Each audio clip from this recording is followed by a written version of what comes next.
नमस्ते, सदावत सलीम, मातृभूमि, जय हिंद। दोस्तों, मैं किशन चंद आप सबका एक बार फिर से स्वागत करता हूं। चलिए शुरू करते हैं आज के डिफेंस समाचारों को।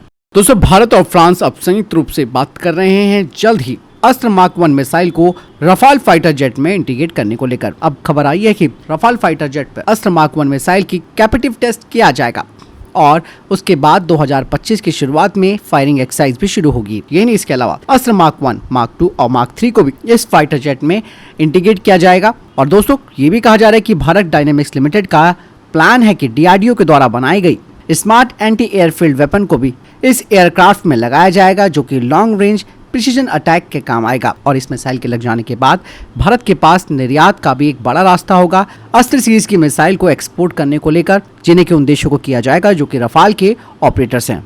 यहाँ पे दोस्तों एक बात और मैं आपको बताना चाहूँगा कि अस्त्र मार्क 1 मिसाइल को लगाने का एक और बेनिफिट ये है कि एक कॉस्ट इफेक्टिव मिसाइल है। दूसरी खास बात है कि इसका प्रोडक्शन इंडिया में हो रहा है, यानी कि जंग की स्थिति में हमें मिसाइलों को इम्पोर्ट नहीं करना होगा, बाकायदा हमारे पास अपनी खुद की मैन्युफैक्चरिंग होगी और टाइम टू टाइम इन्हें डिलीवर भी किया जा सकेगा। बढ़ते नेक्स्ट अपडेट की तरफ। दोस्तों, भारतीय सेना को 8000 नई AK-203 राइफलें और मिलने वाली है। हाल ही में 27000 राइफलों का पहला बैच भारतीय सेना को मिल चुका है और भारत रूस के बाहर AK-203 सीरीज की असॉल्ट राइफलों का निर्माण करने वाला पहला देश भी बन गया है। कहा जा रहा है कि भारतीय सेना को इनकी आपूर्ति हो जाने के बाद इस राइफल को भारत के अर्धसैनिक बलों को भी दिया जाएगा। बढ़ते हैं नेक्स्ट अपडेट की तरफ। दोस्तों, ग्लाइड बम्स को लेकर एक बड़ी बात सामने आई है और ये बात रशिया यूक्रेन जंग से सीखने को भी मिल रही है। ग्लाइड बम्स जो हैं वो एक किफ़ायती और विनाशकारी हथियार होते हैं। ऐसे में रशिया यूक्रेन की जंग में इनका इस्तेमाल तो हो रहा है।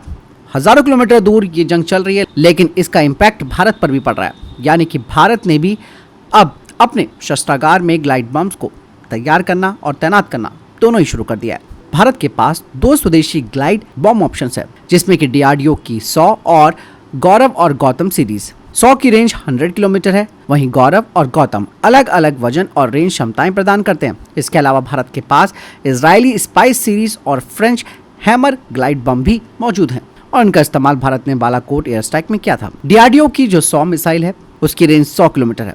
इसके जरिए दुश्मनों के रनवे, बंकर और विमान हैंगरों को खत्म किया जा सकता है। गौरव 1000 किलोग्राम के पेलोड और 100 किलोमीटर की रेंज के साथ है और गौतम 550 किलोग्राम पेलोड के साथ 30 किलोमीटर की रेंज के साथ आता है। और गौतम की बात की जाए तो ये वर्तमान में स्टेरेबल फिन का इस्तेमाल करता है, यानी कि इसमें एक रेंज एक्सटेंशन किट भी है।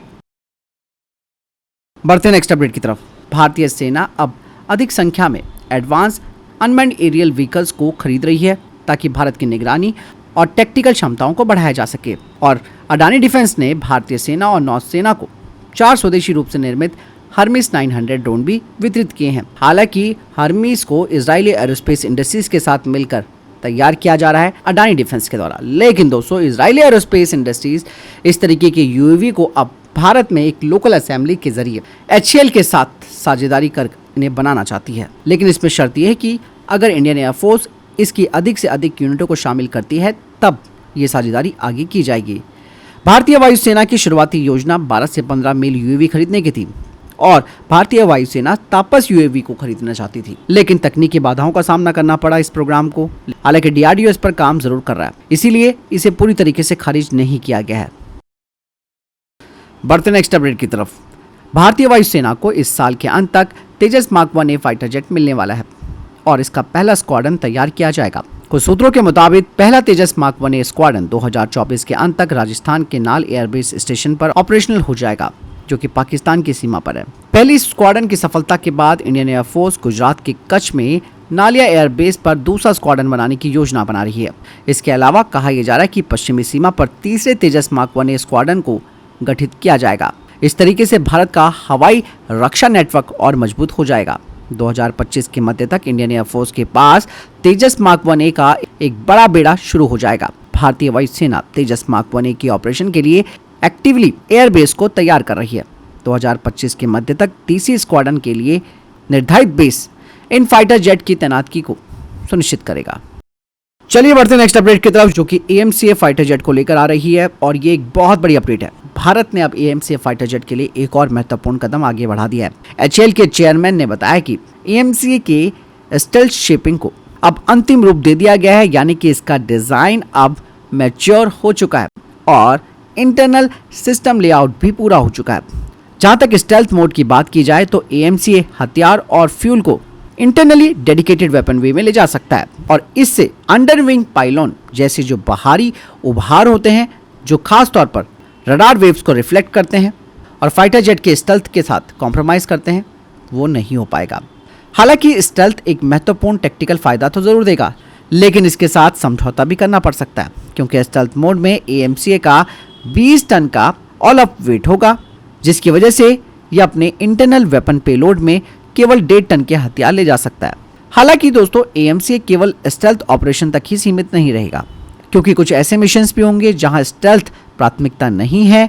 ऐसे में फाइटर जेट के पंख के नीचे स्थित अतिरिक्त 5 टन के हथियार और ईंधन ले जाया जा सकता है और ये फ्लेक्सिबिलिटी पायलटों को मिशन आवश्यकताओं के आधार पर अपने लोड आउट को अनुकूलित करने की क्षमता प्रदान करता है। AMCA के स्टेल्थ शिपिंग और इंटरनल सिस्टम लेआउट का पूरा होना इस प्रोग्राम के लिए काफी बड़ी सफलता है और इस उपलब्धि से आगे का जो रास्ता है वो और साफ होगा, जिसमें भारत अत्याधुनिक घरेलू रूप से निर्मित स्टेल्थ फाइटर जेट की तैनाती के करीब पहुंच जाता है। बढ़ते नेक्स्ट अपडेट की तरफ। भारतीय वायुसेना 240 AL-31F जेट इंजनों की खरीद के लिए HAL के साथ एक महत्वपूर्ण समझौते पर हस्ताक्षर करने के लिए तैयार है। ये इंजन भारतीय वायुसेना के Su-30 MKI फाइटर जेट के बड़े बेड़े को शक्ति प्रदान करने में सहायक होंगे और ये जो सौदा है वो इन महत्वपूर्ण फाइटर जेट्स की युद्ध तत्परता और ऑपरेशनल दक्षता को बनाए रखने के लिए इंडियन एयरफोर्स की प्रतिबद्धता को दर्शाता है। लगभग 120 Su-30 MKI जेट विमानों को ये नए इंजन मिलेंगे और इन पुराने इंजनों को बदलना ये सुनिश्चित करने के लिए महत्वपूर्ण है कि फाइटर जेट की हाई सॉर्टीज बनाए रखी जा सके।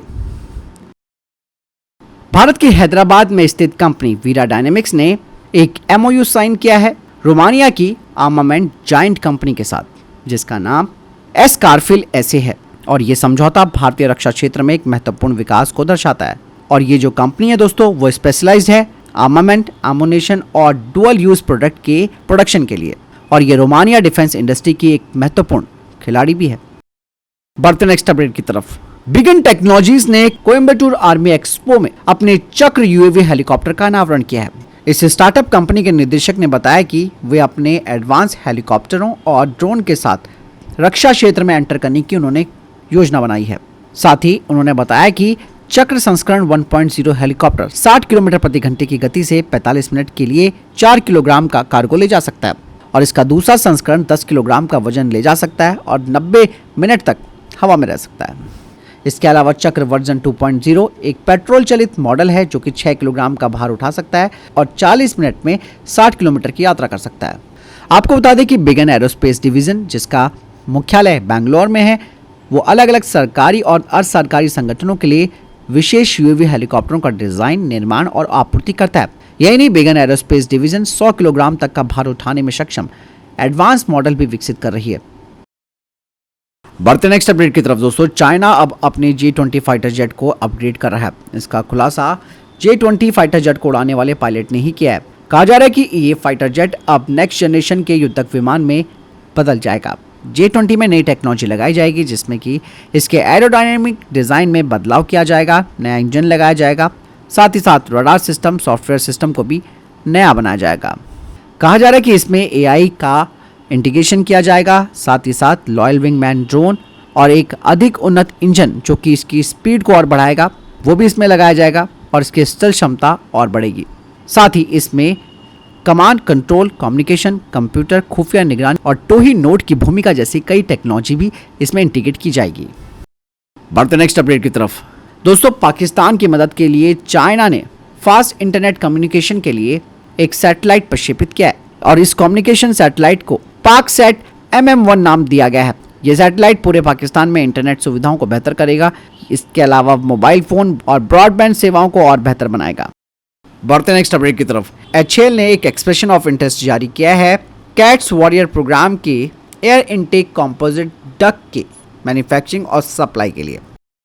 सूर्यदीप्ता प्रोजेक्ट प्राइवेट लिमिटेड ने छठा आमुनेशन कम टॉर्पीडो कम मिसाइल बार्ज को इंडियन नेवी को डिलीवर किया है। तो फिलहाल ये था अभी तक के टॉप डिफेंस अपडेट। वीडियो के संबंध में कोई प्रश्न, जवाब या आपका कोई सवाल है कमेंट सेक्शन में लिखकर जरूर पूछ सकते हैं। वीडियो को लाइक और शेयर जरूर कीजिएगा। जय हिंद, वंदे मातरम।